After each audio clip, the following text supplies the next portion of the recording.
सत श्री अकाल, नमस्कार, आदाब दोस्तों।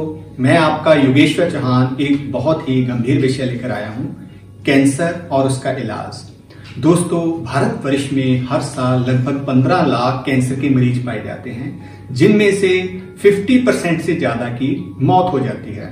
उस मौत का मेन कारण जो है वो है समय पे कैंसर का पता ना चलना और उसका टाइमली इलाज ना होना।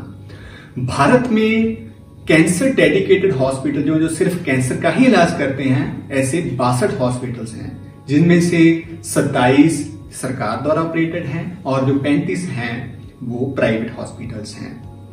भारत में अगर हम बात करें, सबसे बड़ी जो कैंसर हॉस्पिटल की चेन है वो टाटा मेमोरियल सेंटर जो मुंबई से चलाई जा रही है।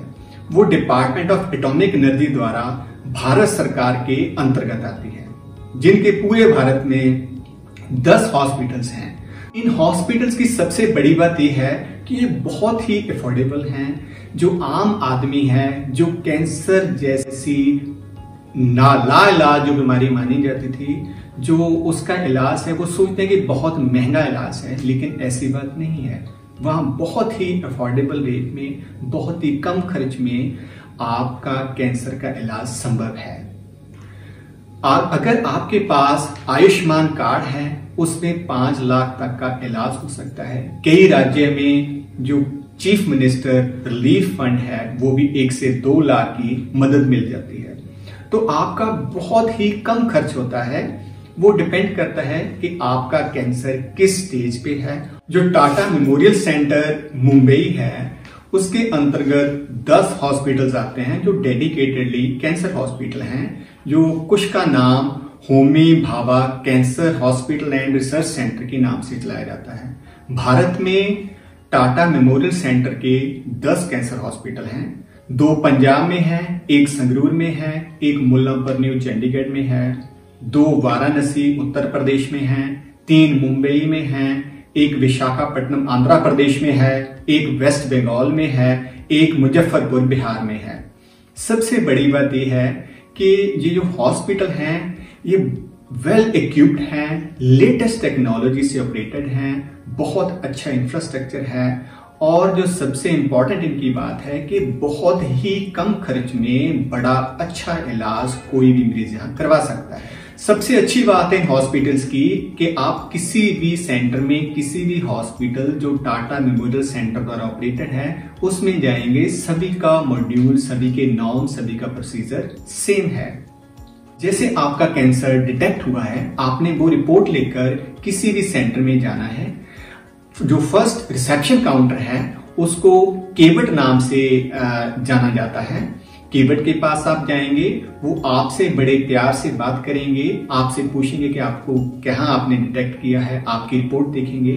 फिर वो जो कंसर्न डॉक्टर हैं उनका नाम मेंशन करके आपको रजिस्ट्रेशन काउंटर पर भेज देंगे। रजिस्ट्रेशन काउंटर में आपकी सारी जानकारी लेकर, आपसे 100 रुपया फीस लेकर आपकी एक फाइल तैयार कर देंगे और आपका स्मार्ट कार्ड बना देंगे। उसके बाद आपने जो आपके कंसल्टेंट डॉक्टर्स हैं, आपने उनके पास जाना है। वो बहुत ही अच्छे हैं, आपको बड़ा पोलाइटली डील करते हैं। देखो, कैंसर में सबसे बड़ी बात है कि आपको हौसला करना होता है, आपको हौसला हारना नहीं है। आप में जो विल पावर है उसका बहुत बड़ा रोल होता है। जो डॉक्टर्स हैं वो बहुत ही आपको बूस्ट करते हैं, आपको बड़ा आपका हौसला बढ़ाते हैं कि कोई इश्यू नहीं, हम आपका पूरा अच्छी तरह इलाज करेंगे।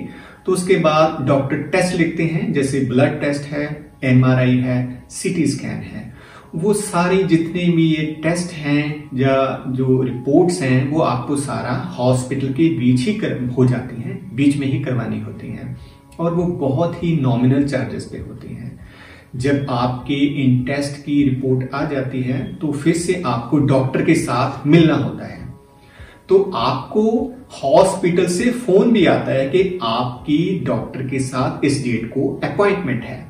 तो आप डॉक्टर से मिलते हैं। डॉक्टर आपको आपकी सर्जरी होनी है पहले कीमोथेरेपी होनी है, इसके बारे में बताते हैं। उसके बाद आपकी जो डेट निश्चित हुई है, फॉर एग्जाम्पल आपका पहले सर्जरी होनी है, तो डॉक्टर 1 दिन पहले पेशेंट को एडमिट करते हैं। उनके सारे जो माइनर टेस्ट हैं, जैसे कि आपको एनेस्थीसिया की कितनी डोज देनी है, आपके और भी छोटे मोटे टेस्ट करते हैं। उसके बाद आपका ऑपरेशन हो जाता है। हाँ, एक बात और नोट करने वाली है कि जो अगर आपने आयुष्मान के अंदर इसका इलाज करवाना है तो हर एक हॉस्पिटल में, जो टाटा मेमोरियल सेंटर के कैंसर हॉस्पिटल हैं, हर एक में आयुष्मान का अलग से काउंटर बना हुआ है। आपने अपना सिर्फ फाइल नंबर देना है तो उससे आपका जो भी इलाज का खर्च है वो उसमें कवर हो जाएगा। आपकी सर्जरी के बाद आपको आईसीयू में रखा जाएगा, जहां का जो स्टाफ है वो नर्सिंग स्टाफ है, चाहे कोई भी स्टाफ है, बहुत ही अच्छा है, बहुत ही कोऑपरेटिव है। मुझे इन 3-4 जगह पे जाने का मौका मिला है। जैसे मैं संगरूर भी जाके आया हूँ, मैं मुल्लांपुर भी गया हूँ और मैं मुंबई के भी सेंटर में गया हूँ। डॉक्टरों से बातचीत भी हुई है। इनका सारा जो सेटअप है वो मैंने बड़ा क्लोजली वॉच किया है। इसलिए मैं यही रिकमेंड करता हूँ कि जो भी पेशेंट हैं, चाहे वो अफोर्ड कर सकते हैं चाहे नहीं कर सकते, जैसे आयुष्मान के अंतर्गत आपका ऑपरेशन हो जाएगा। अगर गवर्नमेंट एम्प्लॉय हैं या रिटायर्ड एम्प्लॉय हैं वो भी यहाँ इलाज करवा सकते हैं, उनकी रीइंबर्समेंट हो जाती है। लेकिन मेरी एक सलाह है कि जो रिटायर्ड एम्प्लॉयज हैं या जो इन सर्विस हैं गवर्नमेंट सेक्टर में हैं, वो अपना क्रोनिक सर्टिफिकेट, क्रोनिक डिजीज का सर्टिफिकेट जो है वो जरूर बनाएं। जैसे आपकी सर्जरी कंप्लीट हो गई, आपको आईसीयू में शिफ्ट किया जाएगा। 2-3 दिन रखने के बाद आपको जनरल वार्ड में शिफ्ट कर दिया जाएगा। एक बात और ध्यान रखने वाली है कि जो भी साथ में अटेंडेंट जाते हैं, चाहे एक जाएं चाहे 2 जाएं, उनके रहने की व्यवस्था भी हॉस्पिटल के अंदर ही होती है। उसमें धर्मशाला है जहां बड़े ही अफोर्डेबल रेट पे, जैसे 100 रुपीज और 150 रुपीज की अकोमोडेशन प्रोवाइड की जाती है। आपको एक सेपरेट फ्लैट टाइप दिया जाता है जिसमें अटैच वॉशरूम है, किचन है और आप वहां बड़े ही कंफर्टेबली रह सकते हैं। अगर हम दवाइयों और सर्जिकल आइटम्स की बात करें, वो भी हॉस्पिटल के बीच में ही फार्मेसी से हम खरीद सकते हैं बहुत ही कम रेट में। जैसे मार्केट रेट से 70% या 80% तक डिस्काउंट रेट पे वो दवाइयां और सर्जिकल आइटम्स मिलती हैं। जैसे आपका ऑपरेशन कंप्लीट हो गया, फिर आपको वहां से डिस्चार्ज कर देंगे। डॉक्टर्स आपको बताएंगे कि आपकी कीमो कब लगनी है, कितनी लगनी है। उसके लिए एक ज्वाइंट कंसल्टेशन होती है डॉक्टर्स की। 3-4 डॉक्टरों की टीम बैठती है, वो मुंबई से लाइव डिस्कशंस करते हैं। उसके अकॉर्डिंग ही पेशेंट कितना बियर कर सकता है, पेशेंट को कितनी कीमोथेरेपी की जरूरत है, उसके हिसाब से वो सारा चार्ट बनाते हैं। और वहाँ जो डाइटिशियन है वो बताते हैं कि कौन कौन सी कितना मील लेना है, लिक्विड लेना है, कब कब लेना है, वो पूरा चार्ट देते हैं। और आपको टाइम टू टाइम हॉस्पिटल से डिस्चार्ज करने के बाद आपके घर में फोन भी करते हैं और पेशेंट का हाल चाल पूछते हैं कि आप कंफर्टेबल हैं।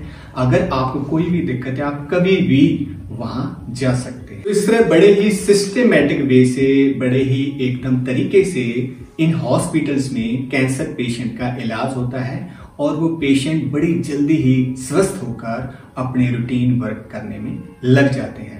सो दोस्तों, मैं उम्मीद करता हूं कि आप सभी एक अच्छे नागरिक की तरह अपना टाइमली कैंसर अगर आपको है उसकी जांच करवाएं, उसका सही तरीके से अच्छी जगह से इलाज करवाएं। सो कैंसर से बचाव ही इसका इलाज है और अगर हम जल्दी से इसके बारे में पता चल जाता है, इसका ट्रीटमेंट हो जाता है, तो हम बिल्कुल स्वस्थ लाइफ जी सकते हैं। सो कैंसर से डरने की जरूरत नहीं है, आप में हौसला होना चाहिए, इसका इलाज मुमकिन है। सो धन्यवाद, बहुत बहुत धन्यवाद। मैं उम्मीद करता हूं कि आप सभी लोग इस चैनल को सब्सक्राइब करेंगे, लाइक करेंगे, अपने दोस्त मित्रों के साथ शेयर करेंगे। सो ऐसी ही और वीडियोस देखने के लिए हमारे चैनल को सब्सक्राइब करके बेल का बटन प्रेस कीजिए। बहुत बहुत धन्यवाद।